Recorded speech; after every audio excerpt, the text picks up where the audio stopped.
1 in 3 managers in a small business say they've had a team member overstep their role, and it almost always causes tension. Hi, I'm Kathy Doherty, the People Navigator, and if you have a small business or lead a team, you're in the right place. In a small team, roles can blur, and that's usually a necessary part of a small business where you're not a massive machine with all those siloed roles and little parts in that machine just focused on that one task.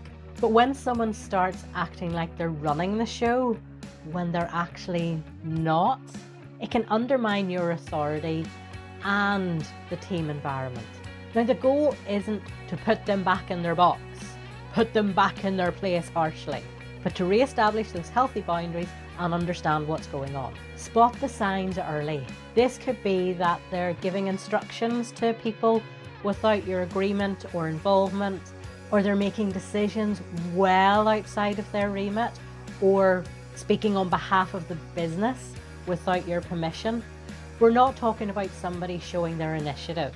We're talking about someone who goes way beyond that and the problems that that can create. The key for you is to stay curious. Understand what's going on. Understand the motivation, the reasons why. Could it be that somebody is wanting to show that they're using their initiative? Could it be that there is poor management and communication, which wouldn't surprise me, especially the more layers you have, the less control you have over what actually happens. It could be lack of clarity. It could be somebody genuinely wanting to help and not bother other people in the team with things that they think they can get on and do and to help you out.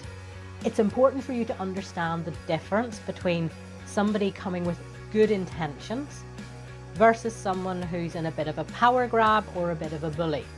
And some are completely unaware that what they are doing is seen as overstepping.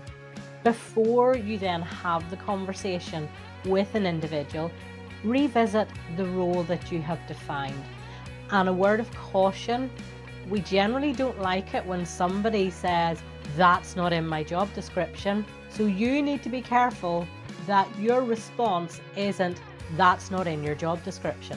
Revisit what you have in those, because it needs to work for your business if you have a job description. And then have one-to-one discussions just to confirm what their role is, what's within their remit. But again, you're going at it sensitively, you're wanting to understand what's happening, and you're wanting to check to reinforce who actually has the authority and the autonomy. Do your homework before you have the conversation. Remember, you don't want to take a hammer to crack a nut. And when you do come to have that conversation with the individual, address it calmly, but be direct. Don't give mixed messages. And I've talked about the pitfalls of the praise sandwich in a previous video, which I'll probably put up here. You'll need to give specific examples. What do you mean by that?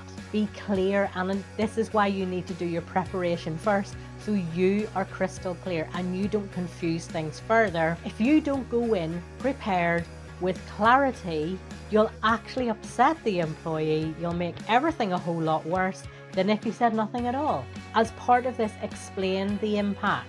Explain why this matters, why you're having the conversation. And more than likely, it can be that other people are feeling a bit miffed. They're maybe feeling a bit undermined. Explain to them what that actually means, but from a position of support and understanding. And you should have taken the time to listen to what the employee was saying to justify the reasoning behind them doing that. And then what I recommend is actually channel that desire for more responsibility. Use it. You've got somebody who is willing to step up, who is willing to take on more. So use that, encourage that, but direct it in a way that works for you, works for the business, works for the team. Give them those projects, give them the pieces of work where they can take ownership, they can lead. They're showing they're willing. And now it's then up to you to craft that skill, to show them what leadership means, how to be an effective leader and take on that ownership and responsibility, because there are plenty of people who would shy away at the first opportunity. Have you ever had someone in your team do this, to overstep? And how did you handle it in a way that meant you stayed curious, you were sensitive, you were supportive? Or were they the predatory, manipulative, toxic employee who was really a bully? We are Legacy Weavers may well help you with this, so pop to the website to check out more. And if you'd like more small team leadership tips, then make sure you hit that subscribe. See you next time.